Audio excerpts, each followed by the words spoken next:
There's a moment every shooter remembers, standing at the counter, heart pounding, convinced they'd found the right first handgun. Then, something goes sideways. The gun vanishes from shelves before you decide. The price jumps overnight, or some so-called expert nudges you toward a safe choice that feels wrong the second you get it home. I watched it happen all last year. Good people rushed, hesitated, or trusted hype at the wrong moment and paid for it. Guns flipped at a loss. Months wasted relearning basics. Confidence shaken the first time something didn't feel right at the range. I've lived those mistakes myself. Lost money, second-guessed my judgment, carried guns I didn't trust because I didn't know better yet. If you stick around, you'll skip the mistakes everyone else already paid for. You'll see the picks real owners actually kept, and the ones that survived price spikes, bad advice, and all the rumors nobody warns you about. This is the shortcut I wish I'd had before buying my first.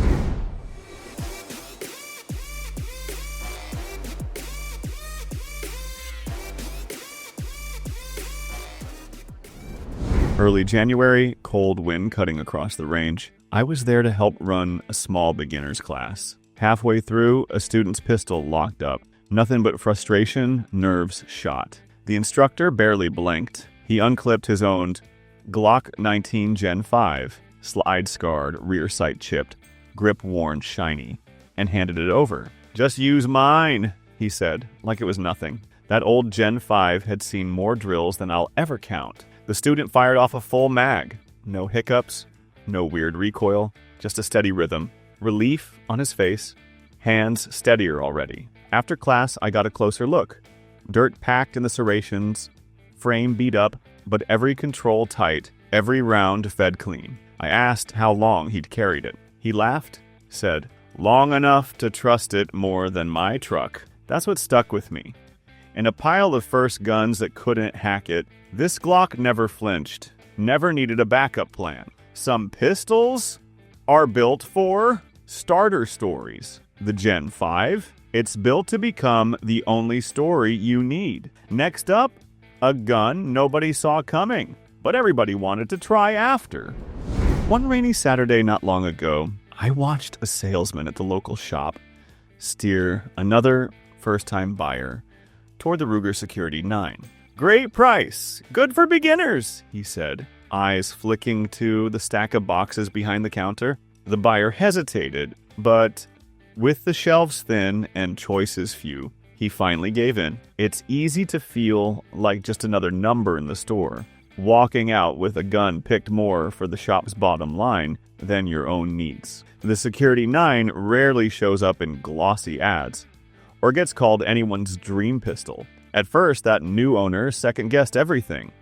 Felt cheap, looked plain, nothing special in the hand. But over the next few weeks, something changed. The Ruger survived drops, rode in the truck, and ate every kind of ammo tossed its way. Each trigger pull was steady. Nothing rattled, nothing quit, no drama. Sometimes the gun you almost passed up becomes the one you trust most. The Security 9 doesn't win popularity contests, but when you need it, it never hides. Funny how the quiet picks stick around, but sometimes the gun that steals the show is the one nobody can keep on the shelf for long.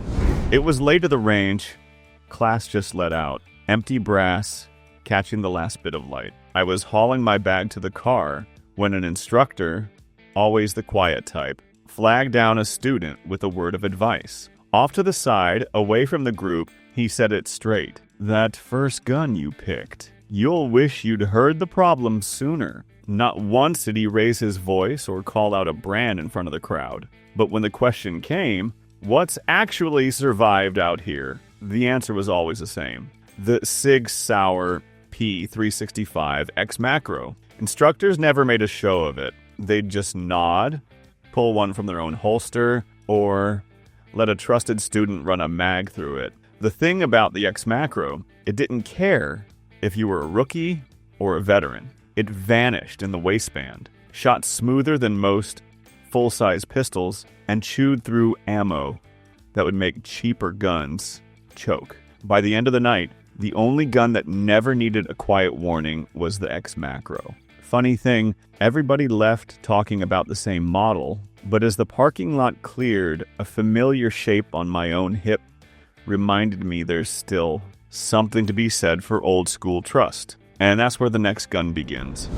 Just after New Year's, the range was crowded. Cold air rolling in, beginners tense at the line, regulars focused, nobody looking to make friends. That's when I heard a story from a new guy at the bench beside me. His first handgun lasted 9 days. Not because it failed, but because every minute carrying it felt like a reminder he'd chosen wrong. Awkward, bulky, loud in the holster, just never at home on his side. He sold it for less than he paid, and swore he'd never rush that decision again. That stuck with me because the Hellcat Pro is the pistol I wish he'd tried first. It disappears against your side.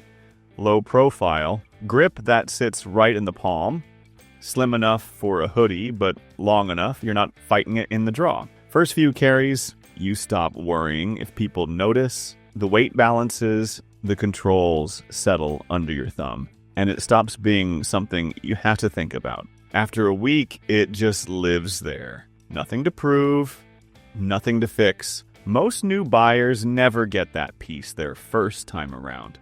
The Hellcat Pro delivers it, quiet and unflashy. That's what makes it worth starting with. Last July, I landed in Arizona to see a friend who just bought his first handgun, a Walther PDP. His place was stacked with upgrade boxes, but the pistol was barely out of the case. That night, he told me straight he wanted his first gun to be perfect. So he dumped cash on every accessory he could find. Fiber sights, trigger kit, magwell. None of it had even seen a live round. Next day, at the range, it showed. All that gear couldn't hide the flinch when the PDP's recoil surprised him, or fix a weak grip when his hand started sweating. I watched frustration set in after every missed shot. We boxed up the extras, stripped it down to stock, and started from scratch. Slow fire, no rush, just learning how the gun felt. By the end of the week, his groups closed up and he looked at the PDP like it finally made sense. If you're picking your first handgun, the PDP can be excellent. Just skip the accessory trap. You can't buy skill. Learn to trust the gun, not the gear. And that's when it clicked for him. But it also raised a harder question. If a gun needs that much unlearning to feel right, is it really the best first choice? Or just a good one once you already know what you're doing? Earlier this month, I drove out to see a retired officer in Mississippi. Man's like an older brother, the kind of guy who's spent decades seeing what works when things go sideways. We sat in his kitchen, steam curling off cheap mugs of coffee, and the talk drifted to first handguns. He shook his head and said flat, "Some of those beginner favorites? I'd never hand one to my own family." That line hit hard. He reached into a drawer, pulled out his old CZ-P10C, and set it between us. Finish scuffed, grip slick, frame marked up from years of real carry. "This is the one I trust for my people," he said. He wasn't selling a story, just laying it out. The P10C didn't get famous off YouTube or gun counter hype. It earned its place the hard way. Holstered by folks who have to bet their safety, not just their wallet. It's the kind of gun that never gets pushed at beginners, but always ends up in the hands of those who know the difference. If you're picking your first handgun, pay attention to that gap. Sometimes what's trusted in private is all that really matters.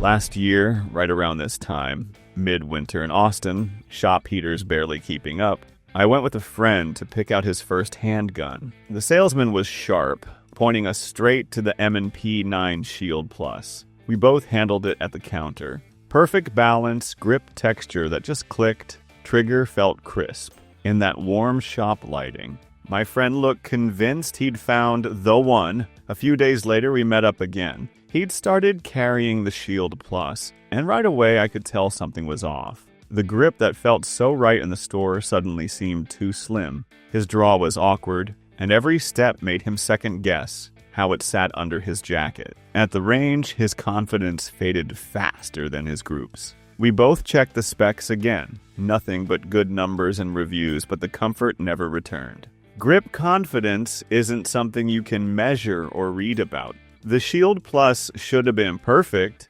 but sometimes the shop feel just doesn't hold up in real life. Maybe it's nerves, maybe it's the gun, or maybe first impressions are the biggest liar in the room. The empty case sat on his dresser for weeks. Neither of us said much about it after that.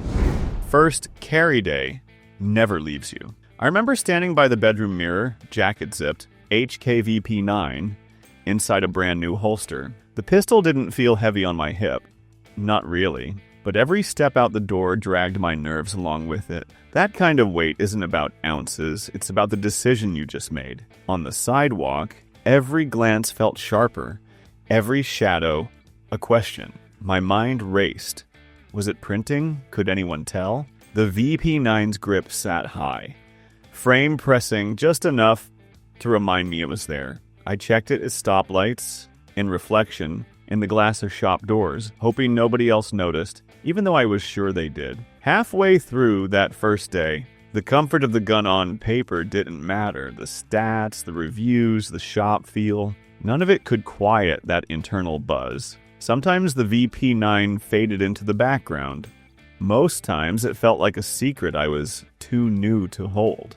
I kept thinking about that choice all week. Nobody warns you how much your first handgun messes with your head. With the VP9, I'm still not sure if I picked right or if I just learned to live with the tension. Sometime in the dead hours this winter, I found myself scrolling a gun forum, hunting for the kind of stories nobody tells at the counter. That's when I landed on a post called First Gun Mistake. The guy was fresh out of school, proud he'd grabbed a Canik TP 9SF for dirt cheap. His thread was all flex, showing off the deal, arguing with anyone who said price wasn't everything. For a while, he loved telling everyone how smart he was for saving cash. 6 months later, that same thread lit up again, only this time, it was photos of cracked internals, gunsmith bills, and long rants about missed range days. Cheap didn't mean simple, he wrote. Every fix cost double what I saved. No more bragging, just regret. The money he thought he'd saved was gone twice over, and the frustration stuck even longer. That story doesn't wrap up tidy. The post just faded into silence. No happy ending, no lesson delivered. Just a warning for anyone scrolling past. If you're picking your first handgun in 2026, ask yourself what saving money is really worth when you need trust every time you carry. Some mistakes last longer than the receipt. There's only one pistol left that nobody second-guessed. One choice that never got called a mistake, even when the stakes were highest. Years back, I took my Taurus G3C to the range, brand new, fresh out of the box. It was supposed to be a big step forward. First hour in, the slide hung up on a round. Not a major failure, but enough to make me second-guess every shot after. That single moment lived in my head every time I clipped it on. For a first gun, even a harmless jam feels like a warning siren you can't unhear. Later, I traded up for a Taurus 4 carry. No fancy break-in, no hesitation. Range day after range day. Magazine after magazine. It just worked. No surprises, no late-night doubts, no questions left in the holster. The difference was night and day. I finally stopped waiting for something to go wrong. First-time buyers love to chase numbers, features, and reviews. The truth, none of that matters if doubt creeps in every time you carry. The GX4 carry isn't about hype. It's about certainty. Quiet, boring, total trust. Don't leave yet. The bonus pick is a risk most first-gun buyers don't even see coming. If you really want to know what can go wrong, stay for what's next. Not long ago at a small-town range, I met a guy who couldn't stop grinning over his smart buy, a brand new Thesis 9 duty. First handgun, big on savings, and you could hear the pride in every story he told. I paid half what everyone else does, he kept saying, lining up shots and shaking his head at folks with pricier gear. It looked like he'd beaten the system.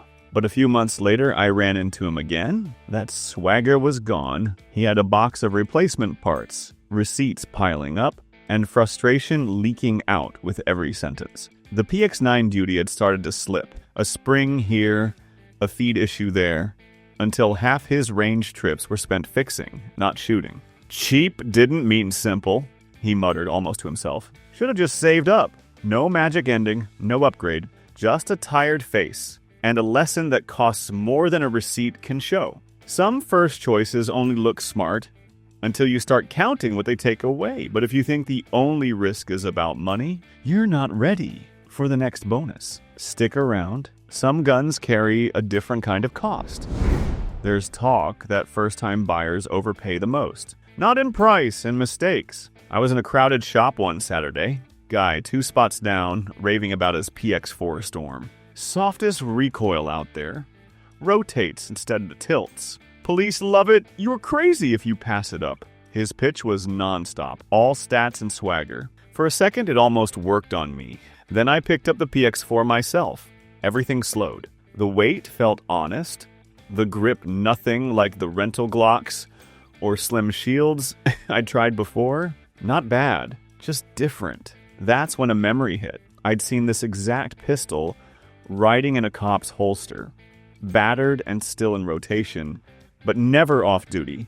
Never the one they bragged about when nobody was listening. I hesitated. I felt that first gun, panicked about missing out or screwing up. The price was good, but the doubt was loud. Maybe that's what you really pay for, those first few times. Not the gun, but the questions you have to carry home. I left without buying, the salesman's voice still echoing. To this day, I'm not sure if I dodged a bullet or missed something solid. Some decisions follow you out the door. Late December in Texas, weather dropping fast. I was at a friend's place after dinner, just swapping stories and handling guns at the kitchen table. He slid over his Ruger RXM. Picked it up because everyone said it was flying off the shelves, he admitted. Didn't want to miss out. But in his hand, the RXM always looked awkward. We took turns dry firing, comparing notes. He rattled off all the right stats. Capacity, reviews, how every shop had a wait list last month. Still, I caught him fidgeting, re-gripping, as if waiting for the gun to finally feel right. After a while, he shrugged. Funny thing, never had a bad malfunction, never lost a round, but I still can't settle in. Maybe it's me. Maybe I just wanted what everybody else was buying. That stuck with me. Sometimes the real risk for first-timers isn't getting burned by a lemon. It's picking a gun because you're scared to choose for yourself. Not a regret, not a win. Just a long, quiet stretch of second-guessing, even after all the noise is gone. Some lessons are private. You won't see them in reviews, and nobody warns you until you're already in it. Everyone has a story about their first handgun. Some good, most filled with at least a little regret. Maybe it was the wrong fit, maybe the price stung, or maybe the real lesson only hit after the dust settled. I've been there, and I know how easy it is to get swept up in hype or rushed by the crowd. No list is perfect, and no shooter gets it right every time. That's why I want to hear your story. What did you learn the hard way? Which pistol would you warn a friend to avoid? Or which one turned out better than you ever expected? Drop it in the comments so nobody else pays the same price. Next time, I'm calling out the most overrated picks. Guns that look like a deal, but let folks down when it counted. Keep questioning, keep sharing, and keep pushing for better. I'm Steve. See you soon.